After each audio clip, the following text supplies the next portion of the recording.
আমার হাজব্যান্ডের চাকরির সূত্রে প্রায় বিভিন্ন জেলার মানুষের সাথে আমার থাকার সুযোগ হয়েছে। সিলেটের এক ভাবির সাথে আমার খুব ভাব ছিল।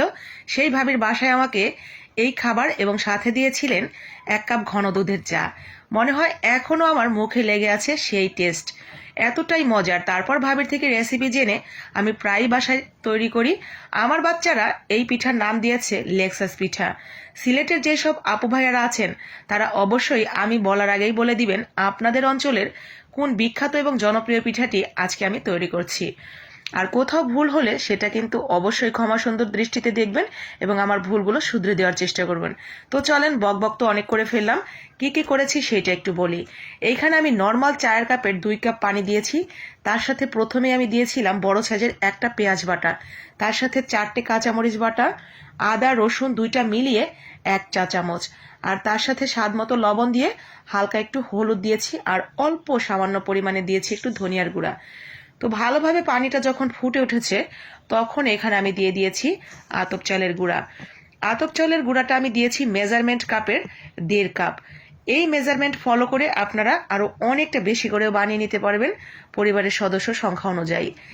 একদম শেষের দিকে চালটা যখন আমার এই ডোটা যখন হয়ে গেছে, নামানোর কিছুক্ষণ আগে আমি দিয়ে দিয়েছি ধনিয়া পাতা। ধনিয়া পাতাটা একদম শেষে দিলে পাতার কালারটা একদম সবুজই থাকবে, ভাজার পরেও একদম মনে হবে মাত্রই আপনি দিলেন।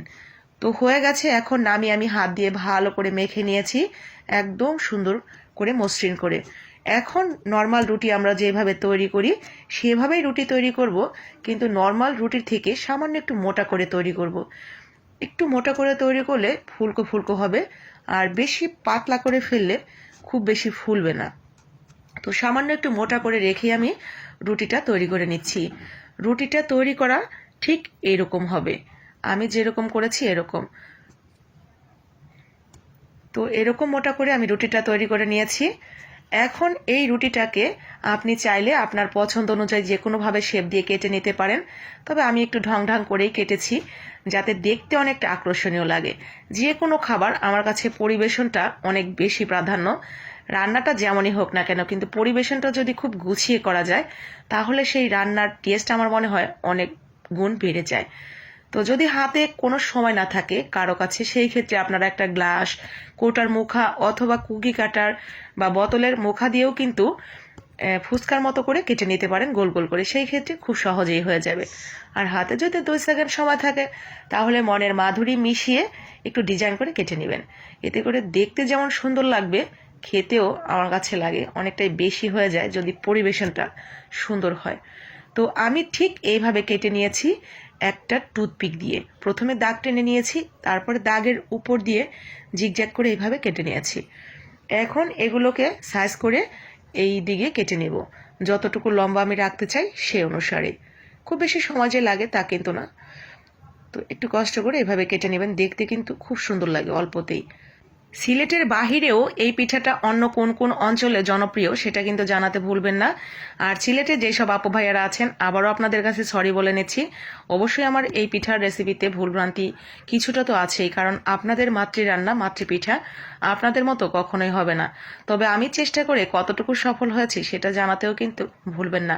আর অসংখ্য ধন্যবাদ সিলেটবাসীকে এত সুন্দর একটা পিঠার রেসিপি আমাদের পুরো বাংলাদেশবাসীকে উপহার দেওয়ার জন্য।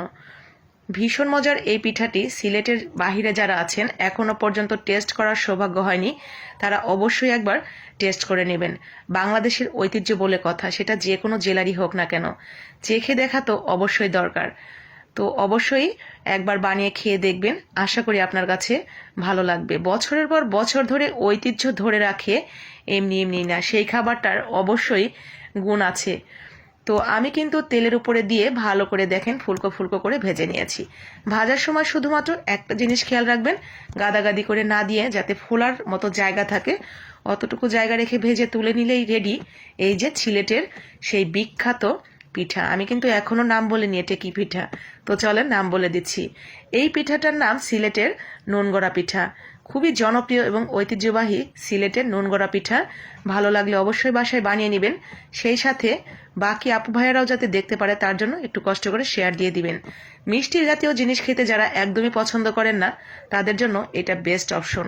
সাথে 1 কাপ ঘন দুধের চা আর এরকম পিঠা আর কি চাই। আসসালামু আলাইকুম।